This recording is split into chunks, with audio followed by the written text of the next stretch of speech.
The evening of my engagement was supposed to be filled with laughter, light, and celebration. I had waited years to introduce my fiancé to my entire family under one roof, especially my grandmother, who had raised me after my father passed away. She was fragile now, sitting in her favorite wheelchair near the corner of the room, smiling at the music and the decorations. I could tell she was proud of me.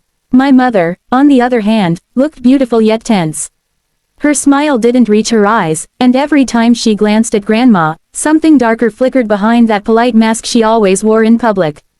As guests arrived, the house glowed with the warm colors of candles and roses.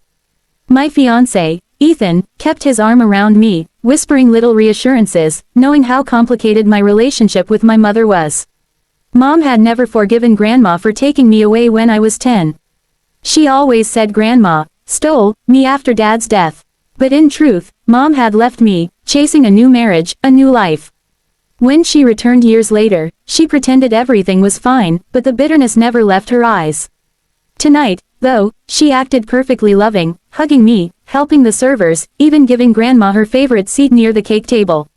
It was almost unsettling how kind she seemed. When it was time for the toast, Mom called everyone's attention. She raised 2 glasses of wine, her smile stretched thin. To family, she said sweetly, handing 1 glass toward Grandma. I stood nearby, something in my chest tightening. There was something too deliberate in the way she extended that glass, the way her eyes darted briefly toward me, then back to Grandma. Her tone was light, but her fingers trembled, and her lips curved in a strange, almost satisfied smile. I had seen that smile before, years ago, when she'd burned one of Grandma's letters in front of me and said, "Some people deserve silence."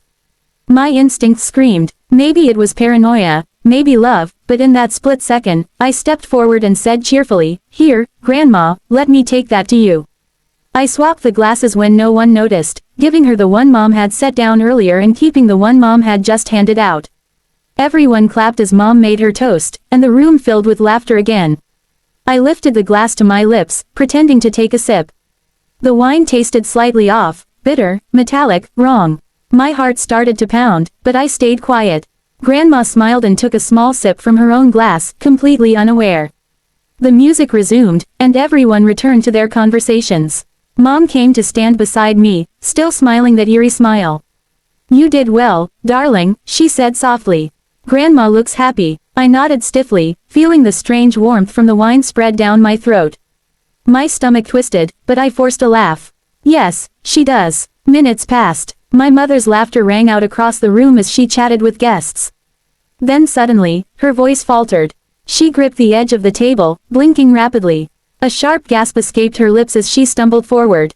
Someone screamed. I froze as she fell, the glass slipping from her hand and shattering across the floor. Guests rushed toward her. Grandma's face turned pale as she called out, "Maria!" People began shouting for help. Ethan pulled me back, his voice urgent. "Call an ambulance." My mother lay motionless, her lips bluish, her breathing shallow. In the chaos, I stood rooted, the glass still in my hand. The taste on my tongue turned to iron. I realized what must have happened. Whatever was in that wine wasn't meant for me. It was meant for Grandma. As the paramedics arrived, I felt my legs shaking uncontrollably. They carried my mother out on a stretcher, the room buzzing with confusion. Grandma was crying softly, whispering prayers, while I stared at the wine stain spreading across the white tablecloth like a secret that could no longer be contained. Ethan held my shoulders, asking what happened, but I couldn't speak. My mind was running through every small sign I had ignored, the strange smile, the 2 kind words, the way Mom's hands trembled. Later at the hospital, the truth began to surface. The doctors said she had ingested something toxic mixed with alcohol. They didn't know how or why yet, but they were running tests. When the police asked questions, I felt a cold sweat on my skin. I wanted to tell them everything, but part of me couldn't process it yet. The woman who gave birth to me had just tried to kill her own mother, and by fate or instinct, I had stopped her. Grandma sat beside me quietly, her frail hand resting on mine. She didn't ask questions. She just looked into my eyes, and I knew she understood more than I could ever explain. Her voice was low, almost trembling. "Sometimes," she said, "the truth shows itself when we least expect it." That night, I went home and stared at the untouched glass still sitting on the table, a thin ring of red at the bottom. The house was empty now, silent except for the faint hum of the refrigerator. My reflection in the glass looked pale and unfamiliar. I thought of my mother, of how anger had poisoned her heart for so long. Maybe that poison finally turned on her. The moment my mother collapsed at my engagement party, time seemed to freeze. 1 second she was laughing, the next she was gasping for breath, her face twisting in pain before she hit the floor. The guests screamed, some rushing to help, others backing away in shock. I stood frozen, my mind refusing to accept what had just happened. My glass was still in my hand, the taste of the bitter wine lingering on my tongue.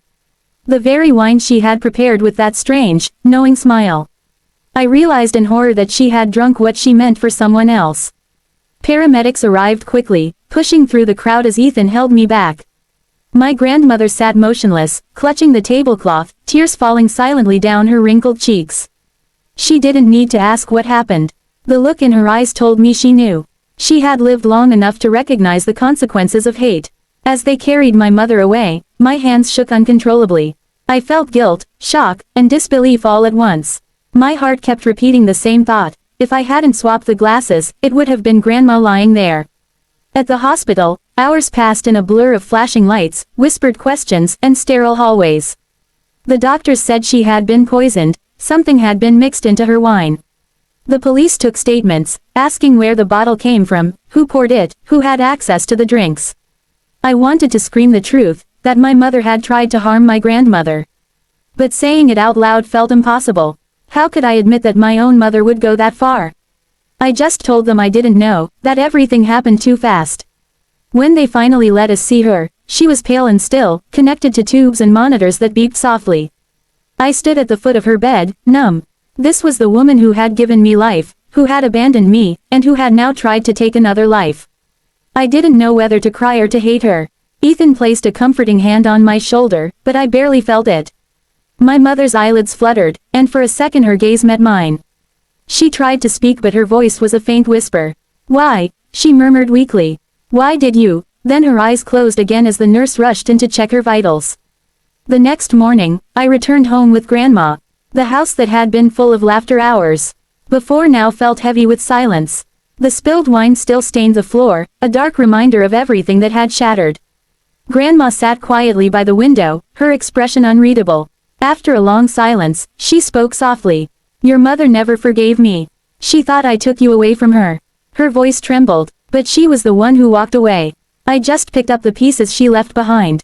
I sat beside her, my heart breaking. "She could have hurt you," I whispered. Grandma nodded slowly. "Hate blinds people, my dear. It starts as a spark and becomes a fire that consumes everything around it. Even the ones they love." A week later, the police called again. They had examined the bottle of wine and found traces of a dangerous herb compound, something that could cause organ failure if ingested in large amounts. It wasn't an accident. They asked if my mother had any enemies, or if she might have been the target. I didn't know what to say. The truth was too cruel to speak aloud. When my mother finally woke up, I went to see her alone. She looked frail, almost unrecognizable, her once proud face softened by exhaustion. For a long time, neither of us spoke. Finally, she turned her head slightly toward me. "You switched it," she whispered. I didn't answer. Her lips trembled. "You always protect her." There was no apology in her voice, only bitterness. "I protected you too," I said quietly. "You could have died." Her eyes filled with tears, but she looked away. "You should have let it happen," she muttered under her breath. That broke something inside me. For years I had wished she would change, that maybe beneath her anger there was still a trace of love. But in that moment, I realized she had chosen her hatred over her family. I left the room without another word. Outside the hospital, the cold wind hit my face, and I felt a strange sense of relief. For the first time, I understood that love could not heal everything. Some wounds ran too deep. Weeks passed. The engagement resumed quietly, without the grandeur of the first celebration. Grandma insisted I move forward with my life, to stop letting the past poison my happiness. She said, "Let your mother live with her choices. You don't have to carry them anymore." I nodded, though the ache in my chest still lingered. Later that night, I sat alone on the porch, looking at the stars. I thought of my mother, the woman who could have shared in my happiness, who could have held my hand on my wedding day, who could have been part of the family she once lost. Instead, she had chosen bitterness. She had let anger twist her love into something dark and destructive. Still, I couldn't hate her. Maybe that was my weakness, or maybe it was the last gift my grandmother's kindness had taught me, to forgive without forgetting, to understand without excusing. I whispered into the night, I hope you find peace someday, Mom. Inside the house, Grandma's laughter floated faintly from the living room, soft and genuine. It reminded me that despite everything, life could still be beautiful. Love could still exist, even when it had been broken. And maybe that was the real ending to this story, not the poison, not the betrayal, but the choice to rise above it.